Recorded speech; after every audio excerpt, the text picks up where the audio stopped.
ఈరోజు నెల్లూరులో ఒక సరదా సన్నివేశం. ఏంటా సరదా సన్నివేశం అంటే, జిల్లా పార్టీ అధ్యక్షుడు కాకాణి గోవర్ధన్ రెడ్డి గారు, నగర వైఎస్ఆర్ కాంగ్రెస్ పార్టీ ఇన్ఛార్జ్ ఎమ్మెల్సీ మిత్రుడు పర్వతరెడ్డి చంద్రశేఖర్ రెడ్డి గారు, వీరికి తోడు మరో 17 మంది ఎమ్మెల్సీలు, అంటే 18 మంది ఎమ్మెల్సీలు. జిల్లా పార్టీ అధ్యక్షుడు వచ్చి నెల్లూరు నడి రోడ్లో మీడియాతో మాట్లాడుతూ, రాష్ట్ర మంత్రి పొంగూరు నారాయణ గారు వేధిస్తున్నాడు, వెంటాడుతున్నాడు, కక్షాదింపు చర్యలు పాల్పడుతున్నారు. నేను అడుగుతున్నా మిమ్మల్ని, ఇది నమ్మదగిన మాటేనా? నారాయణ సార్ ఏంది వేధించేది ఏంది?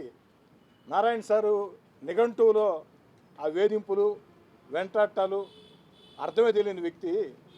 నిజంగా నారాయణ సారు వేధించేవాడైతే, నారాయణ సారు వెంటాడేవాడైతే, ఈ 2 సంవత్సరాలు మీరు ఎంత దారుణంగా మాట్లాడుతున్నాడు.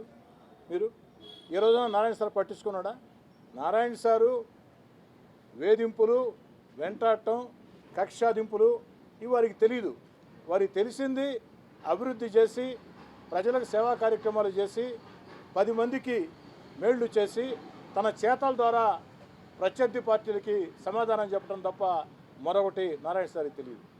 ఒక్క నారాయణ సారే కాదు, రాష్ట్ర ముఖ్యమంత్రి చంద్రబాబు నాయుడు గారైనా, ఉప ముఖ్యమంత్రి పవన్ కళ్యాణ్ గారైనా, నారా లోకేష్ గారైనా, ఈ యొక్క ఎన్డీఏ ప్రభుత్వం ఏదైతే ఉందో, తెలుగుదేశం పార్టీ కూటమి ప్రభుత్వం ఎట్టి పరిస్థితుల్లో కూడా వేధింపులకు పాల్పడరు.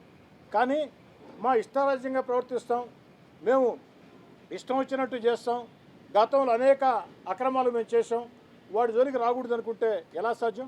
చట్టం పని చట్టం చేసుకోబోతుంది. అలా కాకుండా మీ ఇష్టారీతిగా, మరీ ముఖ్యంగా ప్రధానంగా నెల్లూరు విషయం మాట్లాడుకుందాం. ఏది ఈ నెల్లూరు సరదా సన్నివేశం. నెల్లూరు జిల్లా ప్రజలకి ఏదైతే వైఎస్ఆర్ కాంగ్రెస్ పార్టీ జిల్లా అధ్యక్షుడు, నగర వైసీపీ ఇన్ఛార్జి, మరో 17 మంది ఎమ్మెల్సీలు, మొత్తం 18 మంది వైఎస్ఆర్ కాంగ్రెస్ పార్టీ ఎమ్మెల్సీలు, జిల్లా పార్టీ అధ్యక్షుడు నెల్లూరు జిల్లా ప్రజలకి అందించినటువంటి ఒక కామెడీ దృశ్యం, అంతకుమించి మరొకట్లే. నాకు నిజంగా ఆశ్చర్యం వేసింది. నారాయణ సార్ ఏంది వేధించేదేంది? ఎవరో ఈ విధంగా మాట్లాడరే. నారాయణ సార్ని వెంటాడేదేంది? వాస్తవానికి జరిగిందేమిటి? రాష్ట్రంలో అనేక విద్యా సంస్థలు ఉంటాయి. ఆ విద్యా సంస్థల్లో అధికారులు తనిఖీలు చేస్తూ ఉంటారు. మరీ ముఖ్యంగా విద్యా సంవత్సరం ప్రారంభించేటప్పుడు కొన్ని రొటీన్ తనిఖీలై, అది ఎప్పుడూ జరిగేదే. మరి నెల్లూరులో మిత్రుడు పర్వతరెడ్డి చంద్రశేఖర్ రెడ్డి గారి మీద, సంస్థల మీద రొటీన్ తనిఖీలు చేశారు. దానిలో ఏదైనా తప్పులుంటే సరి చేసుకోవచ్చు. మరి ఇక్కడే కాదు, భీమవరంలో, పశ్చిమ గోదావరి జిల్లా భీమవరంలో స్వయంగా నారాయణ సార్ విద్యా సంస్థల మీదే తనిఖీలు చేశారు. అంటే నారాయణ సార్ విద్యా సంస్థల మీద తనిఖీలు తెచ్చుకున్నట్ట? ఏం మాట్లాడుతున్నారు నాకైతే అర్థం కావట్లేదు. రొటీన్ తనిఖీలు. మీరు తప్పు చేయకుంటే ఉనికి పడాల్సిన అవసరం లేదు, తప్పు చేసి ఉంటే సరి చేసుకోవచ్చు. ఏమైనా వచ్చి అంతకంటే ఏమైనా ఇష్టారాజ్యంగా వారు ఏదైనా ప్రవర్తించారా? లేదు కదా. అనేక విద్యా సంస్థలు, మిత్రుడు చంద్రశేఖర్ రెడ్డి గారు ఎమ్మెల్సీ కాబట్టి, వైసీపీ ఎమ్మెల్సీ కాబట్టి, దీన్ని కూడా రాజకీయంగా ఎలా అనుకూలంగా మార్చుకోవాలా? ఎందుకనంటే వచ్చే ఎన్నికల్లో నెల్లూరు నగరం నుంచి పొంగూరు నారాయణ గారే తెలుగుదేశం పార్టీ అభ్యర్థిగా దాదాపుగా పోటీ చేస్తారని చెప్పి అందరి అభిప్రాయం. అయితే అభ్యర్థి ఎవరు అనేది ముఖ్యమంత్రి చంద్రబాబు గారి ఇష్టం. సహజసిద్ధంగా పొంగూరు నారాయణ గారు పోటీ చేస్తారని అందరి అభిప్రాయం. మరి దాన్ని వైఎస్ఆర్ కాంగ్రెస్ పార్టీ ఇన్ఛార్జ్ పర్వతరెడ్డి చంద్రశేఖర్ రెడ్డి గారు, మీరు ఎలా ఎమ్మెల్యే టికెట్ తెచ్చుకోవాలా అని ఆలోచన చేయండి, తప్పులేదు. కానీ దానికి ఇలాంటి ఆరోపణలు సరికాదు.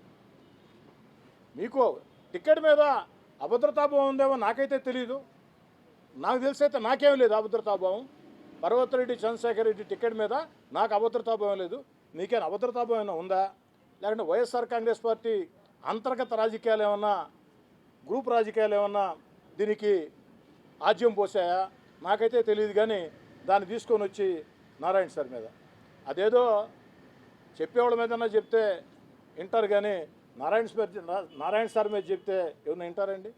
అంతేకాదు, ఒక ఉదాహరణ చెప్పాలి మీకు. 2019-24 మధ్యలో నేను 3.5 సంవత్సరం పాటు వైఎస్ఆర్ కాంగ్రెస్ పార్టీ ఎమ్మెల్యేని. ఒక 16 నెలల ముందు వైఎస్ఆర్ కాంగ్రెస్ పార్టీతో విభేదించి దూరంగా జరిగి వచ్చినండి. నేను ఆ 3.5 సంవత్సరం అధికారంలో ఉన్నప్పుడు కొంతమంది తల్లిదండ్రులు కొంతమంది విద్యార్థుల సమస్యల్ని నారాయణ సార్ విద్యా సంస్థల్లో నా దృష్టికి తీసుకొని వచ్చారు. నారాయణ సారే కాదు, మరికొన్ని విద్యా సంస్థలు కూడా నా దృష్టికి తీసుకొని వచ్చారు. మీకు తెలుసు, ఎవరైనా సమస్య చెప్తే నేను ఏ విధంగా స్పందిస్తున్న విషయం. నేను నేరుగా అధికారులను తీసుకెళ్ళి ఆ సంస్థల వద్దకే వెళ్ళి హుందాగానే గౌరవంగానే ఆ విద్యార్థుల పక్షాన తల్లిదండ్రుల పక్షాన మాట్లాడా. అధికారులు కూడా చెప్పా, అధికారులు కూడా వచ్చారు, మొత్తం అంతా కూడా పరిశీలించారు. ఏదైనా ఉంటే సరి చేసుకున్నారు, లేని వాటికి లేదని చెప్పారు. మొత్తం మీద ఆ విద్యార్థుల సమస్యలు పరిష్కారమని తల్లిదండ్రులు భరోసా ఇచ్చాం.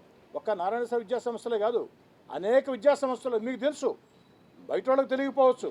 హాల్ టికెట్ల సమస్య వస్తే